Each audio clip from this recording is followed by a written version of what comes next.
Oke, jadi yang suara yang didengar tadi itu adalah gigi-gigi dari tengkorak gitu guys.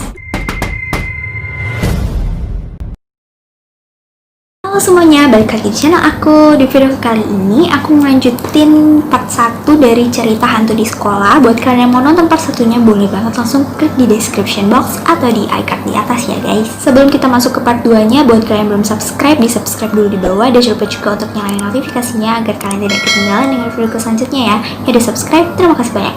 Oke, langsung aja kita lanjut ke part 2 nya, karena aku juga penasaran dan gak tahu ceritanya kayak gimana. Oke, langsung aja. Di kelas 2 gue masuk dalam kepengurusan OSIS.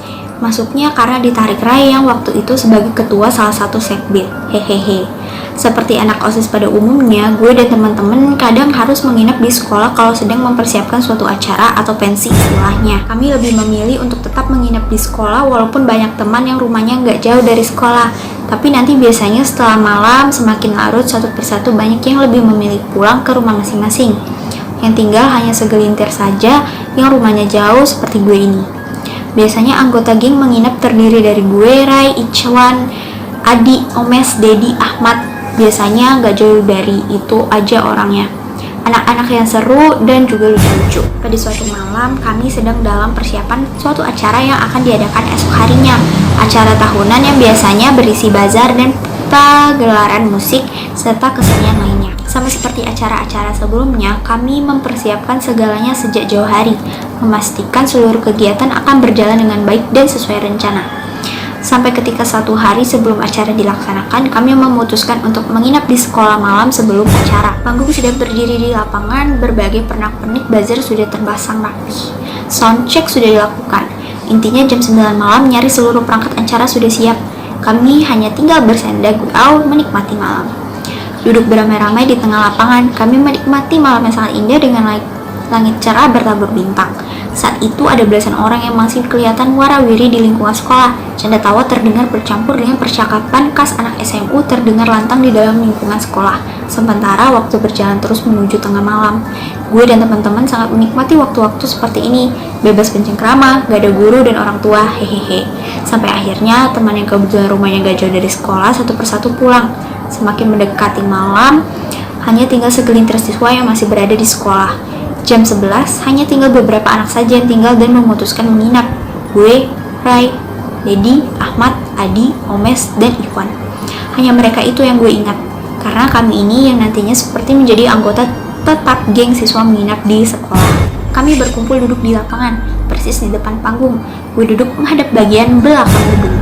Oh iya, bagian belakang sekolah paling pojok ada toilet yang amat sangat jarang digunakan, sehingga keadaannya juga sedikit menyeramkan, kotor lembab berdebu. Kami lebih sering menggunakan toilet yang lain atau diam-diam menggunakan toilet guru.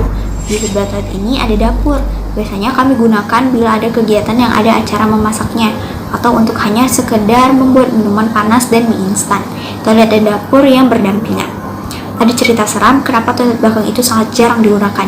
Cerita yang gue dengar dari kakak kelas. Mereka mendengar cerita itu juga dari kakak kelas sebelumnya, terus turun temurun. Katanya dulu banyak siswa yang sering melihat penampakan hantu perempuan berbaju merah. Penampakannya nggak selalu malam, siang hari pun kadang hantu itu muncul. Penampakannya nyaris selalu dekat toilet itu. Ada cerita kejadian yang terjadi beberapa tahun sebelum gue sekolah di situ. Jadi ada satu siswa yang dinyatakan hilang sejak pagi sampai menjelang pulang. Padahal tas dan perlengkapan sekolahnya masih ada di dalam kelas. Jadi belum pulang, seisi sekolah melakukan pencarian siswa yang hilang itu. Waktu itu ponsel masih langka, hanya segelintir orang saja yang bisa punya. Jadi pencairan masih manual, mencari ke setiap sudut gedung sekolah. Singkatnya, gak berapa lama kemudian si siswa hilang ditemukan. Ditemukan di dalam salah satu bilik toilet yang ada di pojok belakang itu. Duduk diam dengan wajah pucat dan terlihat sangat kelelahan. Dia bilang tadi pagi harus ke toilet.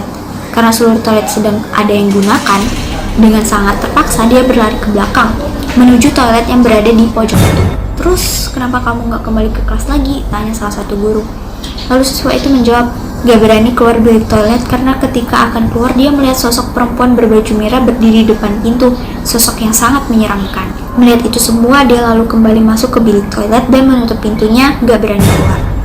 Setelah itu beberapa kali dia sedikit membuka pintu untuk mengintip keluar, sosok perempuan itu ternyata masih saja berdiri di tempatnya.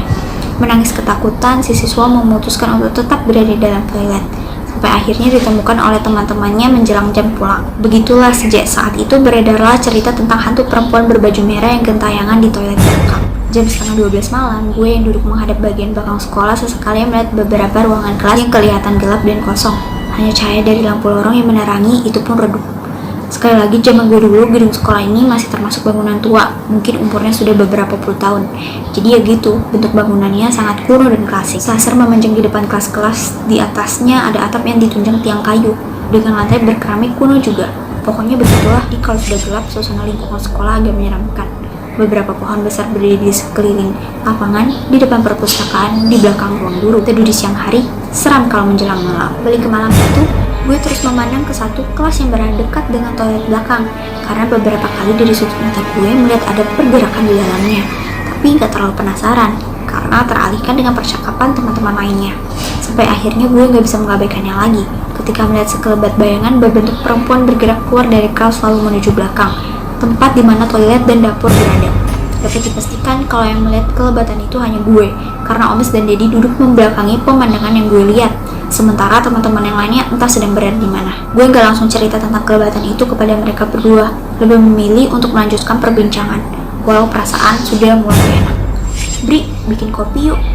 Dedi mengajak untuk membuat kopi di dapur yang bersebelahan dengan toilet belakang. Gue mengiyakan ajakan Dedi, lalu kami berjalan menuju dapur. Tapi ketika sudah sampai, ketika sedang dalam proses merebus air, Dedi bilang kalau dia sakit perut dan harus ke toilet. Lalu kemudian dia berlari menuju toilet yang ada di ruang guru, bukan toilet belakang yang padahal sangat dekat dengan dapur. Dedi nggak berani ke toilet belakang, tahu kan alasannya. Akhirnya gue sendirian di dapur ketika Dedi sudah kabur ke toilet. Gue berdiri memperhatikan kompor yang tengah merebus air, sementara lorong menuju toilet ada di sebelah kiri.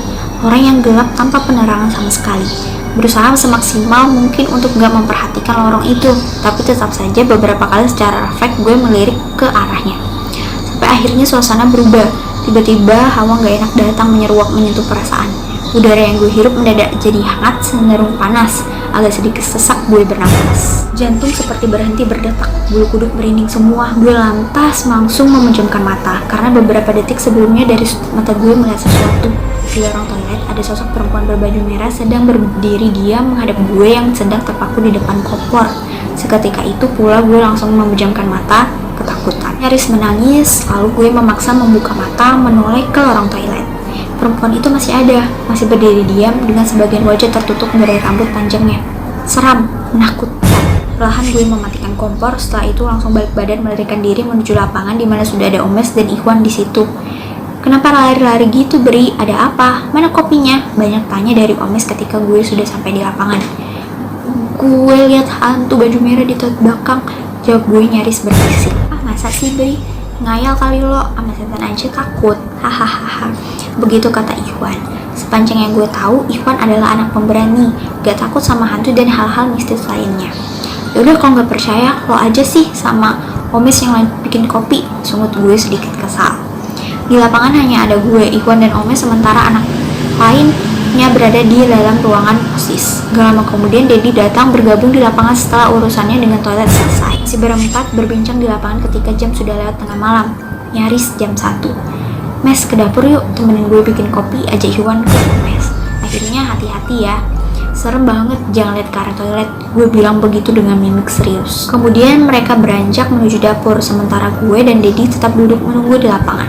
Suasana malam semakin larut, memang menunjukkan gejala perubahan. Langit yang tadinya cerah berangsur mulai berawan. Udara yang tadinya agak dingin mulai terasa gerah. Kami semua merasakan itu. Sampai akhirnya ada kejadian yang benar-benar sungguh-sungguh menyeramkan.